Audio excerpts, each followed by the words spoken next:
आज का यह सत्संग है गुरु की याद और सिमरन का सही तरीका। कैसे हम हर पल सद्गुरु को याद रखें, कैसे मन को काबू में लाएं और कैसे अंदर शब्द की धुन को सुना जाए। आइए प्रेम और श्रद्धा के साथ इस रूहानी यात्रा की शुरुआत करते हैं। एक इंसान अच्छा इंसान तब बनता है जब उसका रिश्ता सद्गुरु से जुड़ जाता है। संसार के बाकी सारे रिश्ते हिसाब किताब के रिश्ते हैं।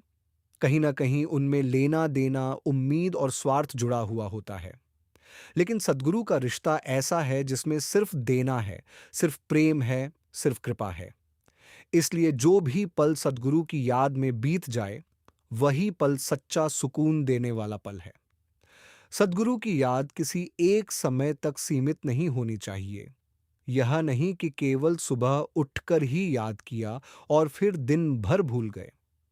सुबह उठकर भजन, सिमरन और अभ्यास करना बहुत जरूरी है, लेकिन उसके साथ साथ दिन भर हर पल सतगुरु को याद रखना और भी जरूरी है।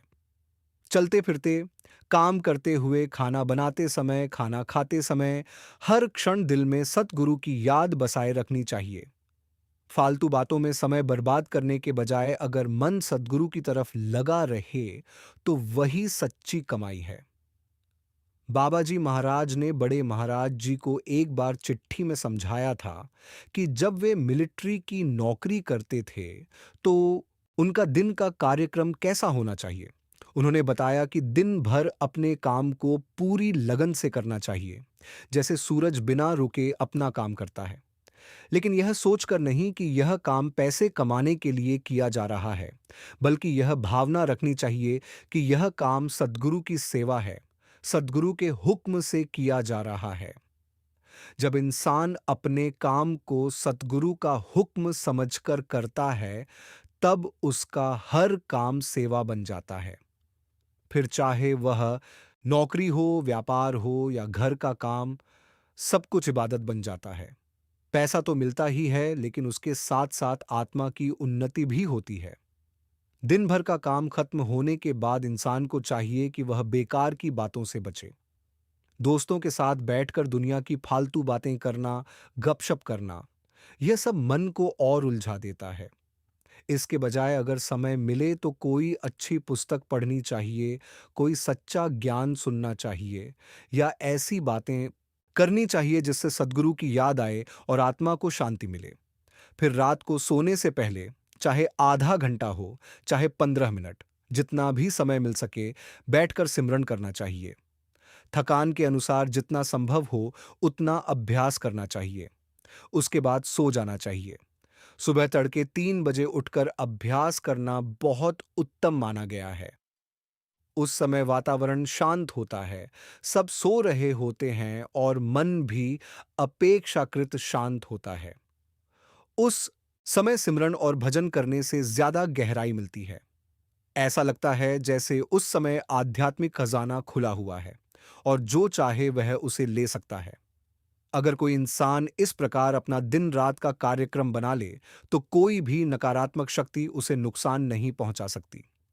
काल भी उसके सामने टिक नहीं सकता, क्योंकि 5 नाम का सिमरन इतनी शक्तिशाली चीज है कि उसके सामने कोई भी नकारात्मक विचार खड़ा नहीं हो सकता। धीरे धीरे जब यह अभ्यास नियमित हो जाता है, तो मन को इसकी आदत पड़ जाती है। फिर मन अपने आप सिमरन करने लगता है। सोते समय भी मन सिमरन करता रहता है। अगर रात को अचानक नींद खुल जाए, तो भी महसूस होता है कि मन सिमरन कर रहा है। एक बार किसी ने महाराज जी से कहा कि भजन और सिमरन करना मुश्किल लगता है। तब उन्होंने मुस्कुराकर कहा, तुम खुद क्यों करते हो, अपने मन से करवाओ। यह बहुत गहरी बात है। शुरुआत में समझ नहीं आती, लेकिन धीरे धीरे इसका अर्थ स्पष्ट होता है। मन और आत्मा में फर्क यही है कि मन बोलता है और आत्मा सुनती है। आत्मा का स्वभाव सुनना है और मन का स्वभाव बोलना है। इसलिए जब सिमरन करते हैं, तो मन से सिमरन करवाना है और आत्मा को सुनने देना है। जब इंसान बैठकर सिमरन करता है, तो उसे लगता है कि वह खुद कर रहा है। लेकिन असल में मन ही सिमरन कर रहा होता है। और जब मन शांत होकर सिमरन में लग जाता है, तब आत्मा को सुनने का अवसर मिलता है। जब तक हम अंदर से बोलते रहते हैं, सोचते रहते हैं, तब तक अंदर की धुन सुनाई नहीं देती। लेकिन जैसे ही हम सुनने वाले बन जाते हैं, तब वह शब्द सुनाई देने लगता है जो बहुत मधुर होता है। सिमरन का असली उद्देश्य यही है कि वह हमें सुनने वाला बना दे। जब सिमरन पूरा होता है, तब आत्मा को शब्द सुनने की आजादी मिलती है। इसलिए जब भी अभ्यास में बैठो, तो ध्यान को आंखों के पीछे तीसरे तिल पर केंद्रित करो। बाहर की दुनिया से ध्यान हटाकर अंदर की ओर ले आओ। जो ध्यान दुनिया में बिखरा हुआ है, उसे इकट्ठा करके अंदर लाना ही अभ्यास है। मन बहुत चालाक है। जब भी हम बैठते हैं, वह बहाने बनाता है। आज थकान है, कल से करेंगे, अभी समय है, बाद में कर लेंगे। लेकिन इन बहानों को पहचानना और उनसे ऊपर उठना ही सच्चा अभ्यास है। अगर इंसान थोड़ी दृढ़ता रखे और रोज बैठने का नियम बना ले, तो धीरे धीरे मन भी हार मान लेता है और सिमरन में लग जाता है। जब सिमरन सही तरीके से होता है, तो मन की आवाज भी बदलने लगती है। वही मन जो पहले इधर उधर भागता था, अब सिमरन करने लगता है। और जैसे जैसे सिमरन गहरा होता है, वैसे वैसे ध्यान भी गहराता जाता है। इस मार्ग में जल्दबाजी नहीं करनी चाहिए। सिमरन को धीरे धीरे, प्रेम से, ध्यान से करना चाहिए। हर शब्द को स्पष्ट रूप से अलग अलग बोलना चाहिए, ताकि ध्यान भटके नहीं। जब मन पूरी तरह सिमरन में लग जाता है, तब अंदर की धुन सुनाई देने लगती है। शुरुआत में यह धुन हल्की होती है, जैसे घंटी की आवाज, जैसे दूर से आती हुई कोई ध्वनि। लेकिन धीरे धीरे यह स्पष्ट होती जाती है। यही शब्द है, यही वह शक्ति है जिससे सारा संसार बना है। यही वह रास्ता है जो आत्मा को उसके असली घर तक ले जाता है। इसलिए सिमरन और भजन को केवल एक क्रिया न समझें, बल्कि इसे जीवन का हिस्सा बना लें। हर पल सद्गुरु की याद में रहकर हर काम को सेवा समझकर करें, यही सच्चा मार्ग है। जब सत्संगी इस मार्ग पर थोड़ा स्थिर हो जाता है, तब उसे अपने अंदर की असली लड़ाई दिखाई देने लगती है। बाहर की दुनिया से लड़ना आसान है, लेकिन अपने मन से लड़ना सबसे कठिन काम है। मन हर पल इंसान को बाहर की ओर खींचता है, और आत्मा हर पल अंदर की ओर जाना चाहती है। यही मन और आत्मा का युद्ध है, जो हर सत्संगी के अंदर चलता रहता है। जब इंसान भजन और सिमरन के लिए बैठता है, तभी मन अपनी पूरी ताकत के साथ सामने आता है। वह तरह तरह के बहाने बनाता है। कभी शरीर में दर्द का एहसास करवाता है, कभी नींद लाता है, कभी किसी पुरानी बात को याद दिलाता है, कभी भविष्य की चिंता में उलझा देता है। ऐसा लगता है जैसे मन हर हाल में हमें अभ्यास से हटाना चाहता है। लेकिन यही समय असली परीक्षा का होता है। अगर सत्संगी इस समय टिक गया, तो वह धीरे धीरे मन पर विजय पाने लगता है। और अगर वह हार गया, तो फिर वही पुरानी आदतें उसे पकड़ लेती हैं। मन की एक खास चाल यह होती है कि वह सिमरन को जुबान पर ले आता है। शुरू में जब हम सिमरन करते हैं, तो वह मन के अंदर चलता है। लेकिन थोड़ी देर बाद हम देखते हैं कि सिमरन धीरे धीरे जुबान पर आने लगता है। ऐसा इसलिए होता है क्योंकि मन खुद को सिमरन से अलग करना चाहता है। वह सिमरन को बाहर धकेल देता है, ताकि वह खुद आजाद होकर इधर उधर भटक सके। इसलिए सत्संगी को बहुत सजग रहना चाहिए। सिमरन हमेशा मन के अंदर चुपचाप ध्यान से होना चाहिए। अगर सिमरन जुबान पर आ जाए, तो तुरंत उसे वापस अंदर लाना चाहिए। यही अभ्यास धीरे धीरे मन को काबू में लाता है। जब सत्संगी सिमरन करता है, तो उसे अपनी ही आवाज सुनाई देती है। यही मन की आवाज है। उसी आवाज को पकड़कर उसी को सिमरन में लगाना है। धीरे धीरे, प्यार से, बिना किसी जल्दबाजी के सिमरन करना चाहिए।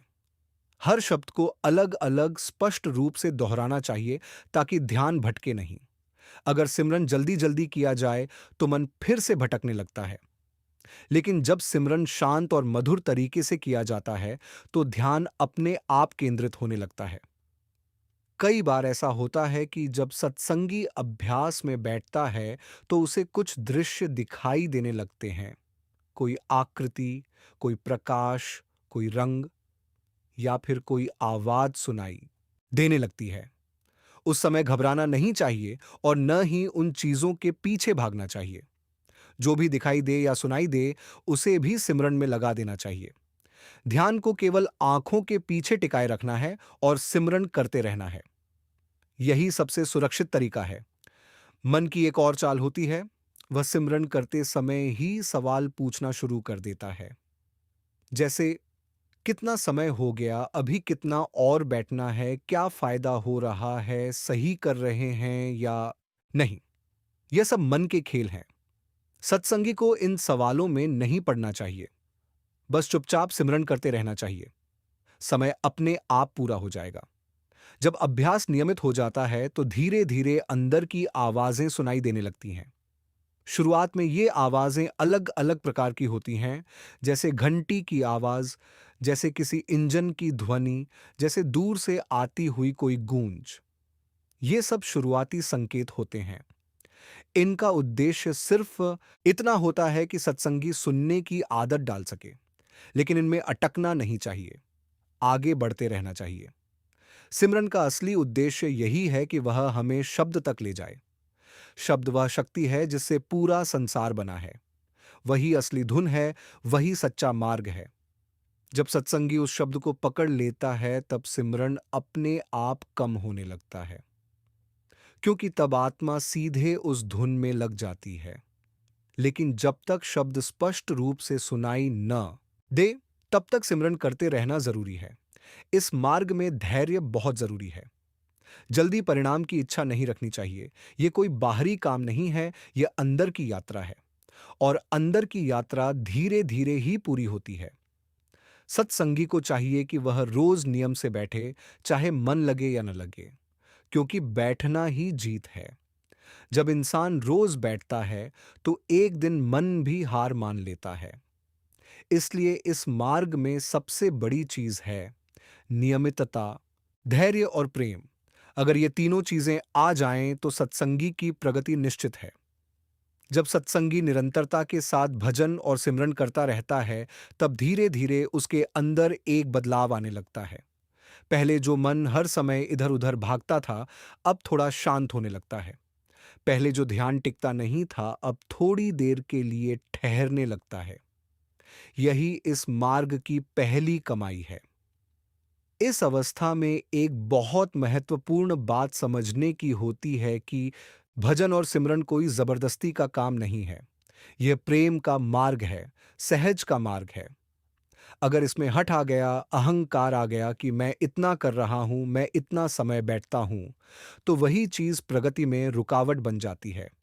इसलिए सत्संगी को हमेशा नम्रता में रहना चाहिए। यह समझना चाहिए कि जो कुछ भी हो रहा है, वह सतगुरु की कृपा से हो रहा है। परमात्मा ही करवाता है, इंसान तो केवल माध्यम है। जब यह भावना अंदर बैठ जाती है, तब सिमरन में भी मिठास आने लगती है। अब सिमरन बोझ नहीं लगता, बल्कि एक आनंद का अनुभव होने लगता है। मन खुद उस तरफ खींचने लगता है। धीरे धीरे सत्संगी को यह भी अनुभव होने लगता है कि वह अकेला नहीं है। सतगुरु हर समय उसके साथ हैं। चाहे वह काम कर रहा हो, कहीं जा रहा हो या अकेला बैठा हो, हर समय एक अंदरूनी सहारा महसूस होने लगता है। लेकिन इसी अवस्था में मन एक नई चाल चलता है। अब वह सीधा विरोध नहीं करता, बल्कि सूक्ष्म तरीके से भ्रम पैदा करता है। कभी अंदर कोई रोशनी दिखा देता है, कभी कोई आकृति दिखा देता है, कभी कोई अनुभव दे देता है जिससे इंसान खुश हो जाए और उसी में रुक जाए। सत्संगी को यहां बहुत सावधान रहना होता है। इन अनुभवों में उलझना नहीं है। ये रास्ते के संकेत हो सकते हैं, लेकिन मंजिल नहीं है। अगर सत्संगी इन पर ही रुक गया, तो आगे की यात्रा रुक जाएगी। इसलिए जो भी दिखाई दे या सुनाई दे उसे महत्व दिए बिना सिमरन करते रहना चाहिए और ध्यान को आंखों के पीछे स्थिर रखना चाहिए। एक और महत्वपूर्ण बात यह है कि भजन केवल बैठकर ही नहीं होता। असली भजन तो दिन भर होता है। जब इंसान हर काम को सतगुरु का हुक्म समझकर करता है, तब उसका हर कार्य भजन बन जाता है। जब वह खाना बनाता है, तो यह भावना रखता है कि यह सतगुरु की देन है। जब वह काम करता है, तो यह सोचता है कि यह सेवा है। जब वह किसी से बात करता है, तो उसमें भी विनम्रता और प्रेम होता है। यही असली जीवन है एक सत्संगी का। धीरे धीरे जब यह आदत बन जाती है, तो मन अपने आप सिमरन करने लगता है। यह सबसे सुंदर अवस्था होती है। इंसान चाहे सो रहा हो, चाहे जाग रहा हो, अंदर सिमरन चलता रहता है। अगर रात को नींद खुल जाए, तो भी मन सिमरन करता हुआ मिलता है। इसका मतलब है कि सिमरन अब केवल अभ्यास नहीं रहा, बल्कि स्वभाव बन गया है। लेकिन यहां भी रुकना नहीं है, क्योंकि अभी भी अंतिम मंजिल दूर है। अभी शब्द को पूरी तरह पकड़ना बाकी है। जब सत्संगी सिमरन में गहराई तक जाता है, तो एक समय ऐसा आता है जब अंदर की धुन स्पष्ट होने लगती है। वह धुन बहुत आकर्षक होती है, मन को अपनी ओर खींचती है। उस समय सिमरन अपने आप धीमा होने लगता है और ध्यान उस धुन में लगने लगता है। यही भजन की असली शुरुआत है। सत्संगी को इस अवस्था में बहुत प्रेम और ध्यान से उस धुन को सुनना चाहिए। बिना किसी डर के, बिना किसी उत्साह में बहकर शांत होकर सुनना चाहिए। जैसे जैसे ध्यान उस धुन में लगता है, वैसे वैसे मन और आत्मा का फर्क स्पष्ट होने लगता है। मन धीरे धीरे पीछे हटने लगता है और आत्मा आगे आने लगती है। इस अवस्था में कई बार अंदर प्रकाश भी दिखाई देता है। कभी हल्की रोशनी, कभी तेज प्रकाश, कभी रंग बिरंगे दृश्य। यह सब अंदर की यात्रा के संकेत हैं। लेकिन फिर वही बात, इनमें उलझना नहीं है। केवल देखना है, सुनना है और आगे बढ़ते रहना है। मन बार बार कोशिश करेगा कि सत्संगी इन अनुभवों में फंस जाए। कभी गर्व पैदा करेगा, कभी डर पैदा करेगा, कभी उत्साह में बहा देगा। लेकिन सत्संगी को स्थिर रहना है। इस मार्ग में सबसे बड़ी चीज है संतुलन। न ज्यादा उत्साह, न ज्यादा डर। बस शांत, स्थिर और प्रेम से आगे बढ़ते रहना है। सत्संगी को हमेशा यह याद रखना चाहिए कि यह यात्रा अकेले नहीं हो रही। सद्गुरु हर समय साथ हैं। वही मार्गदर्शन कर रहे हैं, वही संभाल रहे हैं, वही आगे ले जा रहे हैं। अगर कभी मन कमजोर पड़े, अगर अभ्यास में गिरावट आए, तो निराश नहीं होना चाहिए। फिर से उठना चाहिए और सिमरन शुरू कर देना चाहिए। इस मार्ग में गिरना भी यात्रा का हिस्सा है, लेकिन रुक जाना सबसे बड़ी हार है। इसलिए सत्संगी को हर हाल में चलते रहना चाहिए। चाहे थोड़ा ही सही, लेकिन रोज आगे बढ़ना चाहिए। जब यह निरंतरता बन जाती है, तब एक दिन ऐसा आता है जब अंदर की यात्रा वास्तव में शुरू हो जाती है। तब सत्संगी को महसूस होता है कि वह केवल शरीर नहीं है, वह कुछ और है, कुछ शुद्ध, कुछ शांत, कुछ प्रकाशमय। यही आत्मा की पहली झलक होती है और यही इस मार्ग की असली शुरुआत है। जब सत्संगी इस अवस्था तक पहुंचता है कि उसे आत्मा की झलक मिलने लगती है, तब उसकी सोच, उसका जीवन, उसकी प्राथमिकताएं, सब कुछ धीरे धीरे बदलने लगता है। जो दुनिया पहले बहुत बड़ी लगती थी, अब छोटी लगने लगती है। जो चीजें पहले बहुत जरूरी लगती थीं, अब उतनी महत्वपूर्ण नहीं लगती। और जो पहले समझ में नहीं आता था, अब धीरे धीरे स्पष्ट होने लगता है। यह बदलाव अचानक नहीं आता, बल्कि अभ्यास, प्रेम और सद्गुरु की कृपा से धीरे धीरे आता है। सत्संगी को महसूस होने लगता है कि असली सुख बाहर नहीं, अंदर है। बाहर की हर खुशी अस्थायी है, लेकिन अंदर की शांति स्थायी है। इसी अवस्था में एक और बात बहुत गहराई से समझ में आती है कि सतगुरु का असली स्वरूप बाहर नहीं, अंदर है। बाहर का स्वरूप हमें पहचान देने के लिए है, मार्ग दिखाने के लिए है। लेकिन असली मिलन अंदर होता है तीसरे तिल पर, जहां आत्मा और शब्द का मिलन होता है। जब सत्संगी नियमित रूप से सिमरन और भजन करता है, तो एक समय ऐसा आता है जब उसे अंदर सतगुरु का सहारा स्पष्ट रूप से महसूस होने लगता है। ऐसा लगता है जैसे कोई हर समय साथ है, हर कदम पर मार्गदर्शन कर रहा है, हर मुश्किल में संभाल रहा है। लेकिन इसी समय मन आखिरी कोशिश करता है। वह कभी डर पैदा करता है कि कहीं कुछ गलत ना हो जाए, कभी अहंकार पैदा करता है कि अब तो बहुत कुछ हासिल कर लिया, कभी आलस्य लाता है कि अब इतना काफी है। यही सत्संगी की असली परीक्षा होती है। अगर वह इन सब बातों में फंस गया तो उसकी प्रगति रुक सकती है। लेकिन अगर वह नम्रता, प्रेम और धैर्य के साथ आगे बढ़ता रहा तो मंजिल दूर नहीं रहती। इस मार्ग में सबसे जरूरी है सतगुरु पर पूरा विश्वास। जब यह विश्वास पक्का हो जाता है तो डर खत्म हो जाता है। फिर कोई भी स्थिति आए, सत्संगी अंदर से स्थिर रहता है। एक समय ऐसा भी आता है जब सत्संगी को शब्द की खींच इतनी प्रबल महसूस होती है कि ध्यान अपने आप अंदर की ओर खींचने लगता है। अब उसे जबरदस्ती नहीं करनी पड़ती। अब सिमरन भी सहज हो जाता है और भजन भी गहरा हो जाता है। यही वह अवस्था है जहां आत्मा अपने असली घर की ओर बढ़ने लगती है। यह यात्रा शब्द के सहारे होती है। शब्द ही वह मार्ग है, शब्द ही वह शक्ति है जो आत्मा को ऊपर ले जाती है। जैसे जैसे सत्संगी इस धुन में लीन होता है, वैसे वैसे उसका मन शांत होता जाता है। उसकी इच्छाएं कम होने लगती हैं।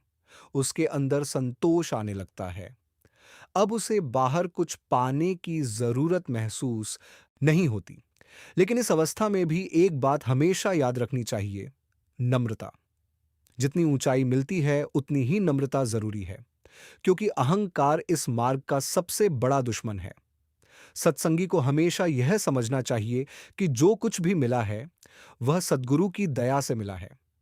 इंसान अपने बल पर कुछ भी हासिल नहीं कर सकता।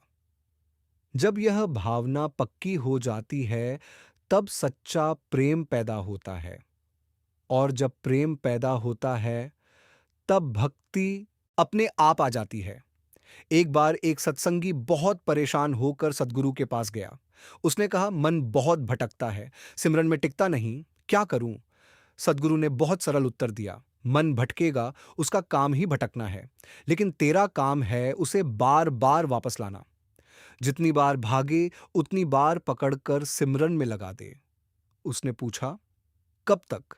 उत्तर मिला, जब तक वह खुद थककर तेरे साथ न बैठ जाए। यह बहुत गहरी बात है। मन को एक दिन में नहीं जीता जा सकता, लेकिन अगर धैर्य रखा जाए तो एक दिन वह भी हार मान लेता है। इसी तरह एक और बात समझनी जरूरी है। कई लोग कहते हैं कि हमें कुछ दिखाई नहीं देता, कुछ सुनाई नहीं देता। लेकिन असल में कमी अभ्यास में नहीं, दृष्टि में होती है। अगर इंसान बाहर की तरफ देखता रहेगा तो अंदर कैसे देख पाएगा? अगर ध्यान बाहर की चीजों में लगा रहेगा तो अंदर की धुन कैसे सुनाई देगी? इसलिए जब भी भजन में बैठो तो पूरी तरह अंदर की ओर मुड़ जाओ। आंखें बंद करके ध्यान को आंखों के पीछे टिकाओ और सिमरन में लग जाओ। धीरे धीरे सब कुछ अपने आप होने लगता है। इस मार्ग में कोई जल्दी नहीं है, लेकिन कोई देरी भी नहीं है। यह नकद सौदा है। जो आज करता है उसे आज ही मिलता है। सद्गुरु हर समय तैयार हैं, लेकिन हम तैयार नहीं होते। हम टालते रहते हैं, कल से करेंगे, बाद में करेंगे। लेकिन जीवन का भरोसा नहीं है, इसलिए जो समय मिला है उसका पूरा उपयोग करना चाहिए। हर दिन को आखिरी दिन समझकर भजन और सिमरन करना चाहिए। यही जीवन की असली कमाई है। बाकी सब यहीं रह जाना है। एक बार एक बुजुर्ग सत्संगी थे जिन्होंने पूरी जिंदगी सेवा और सिमरन में बिताई। जब उनका अंतिम समय आया तो उनके चेहरे पर अजीब सी शांति थी। उन्होंने धीरे से कहा, अब डर नहीं लगता, अब रास्ता साफ दिखाई दे रहा है। यह सुनकर आसपास बैठे लोग हैरान रह गए। लेकिन यह कोई चमत्कार नहीं था। यह उनकी पूरी जिंदगी की कमाई थी। जो इंसान जीवन भर सद्गुरु को याद करता है, अंत समय में सद्गुरु उसे अकेला नहीं छोड़ते। इसलिए आज से ही यह निश्चय करना चाहिए कि हर हाल में सिमरन करना है। चाहे मन लगे या न लगे, चाहे समय मिले या न मिले, कुछ न कुछ जरूर करना है।